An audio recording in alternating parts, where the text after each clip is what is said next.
দাদা ভালো আছেন? হ্যাঁ আচ্ছা, আজকে সব রথের জন্য নাকি? যত মিষ্টি সব রথের জন্য, রথ স্পেশালিস্ট, তাই তো? হ্যাঁ আচ্ছা, দেখে নাও আজকে রথের কি কি মিষ্টি তুমি রেখেছো। এটা কি আছে, কত দাম? এটা আমার সীতাফল কত দাম?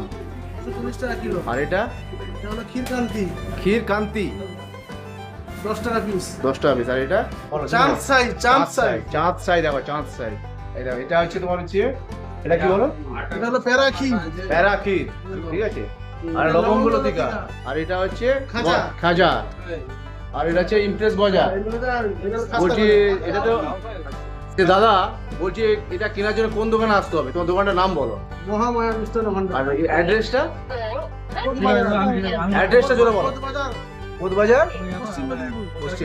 আচ্ছা, মিদনাপুরে কোতবাজারে। এই যে দাদা দেখো, পুরোটা দেখা দাও। আমি সবাইকে বলবো না, যারা মিষ্টি খুঁজে বেড়ান মিদনাপুরে ভালো মিষ্টির সন্ধানে, তাদেরকে বলবো আমার পেজটাকে ফলো করে নিও। আর মিষ্টি লাভাররা এটা বন্ধুদের মধ্যে শেয়ার করো এই ভিডিওটাকে।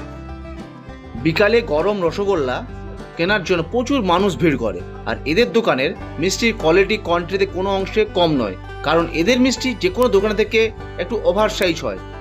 আমি এটা বলতে চাইলাম যে 8 টাকার যে সাইজটা, এদের কাছে 8 টাকার সাইজটা, সেটা অন্য দোকানে 10 টাকা। এই দোকানটার ভিড় দেখতে পেয়েছেন? আজ উল্টো রথে দোকানটার ভিড় মানে চোখে পড়ার মতো, যেখানটায় রথের মিষ্টি আধা ঘন্টার মধ্যে প্রায় শেষ হওয়ার মুখে ছিল। এখানটায় পুজো হয়, দুর্গা পুজো হয়। আর এটা হচ্ছে এই দেখো, মহামায়া, নিউ মহামায়া মিষ্টান্ন ভান্ডার। এদিকটা আমাদের হচ্ছে রাজাবাজার, এদিকটা হচ্ছে তোমার হচ্ছে বালাজি জুয়েলার্সের দিকে থেকে, এদিকে এরাই দেখা যায়।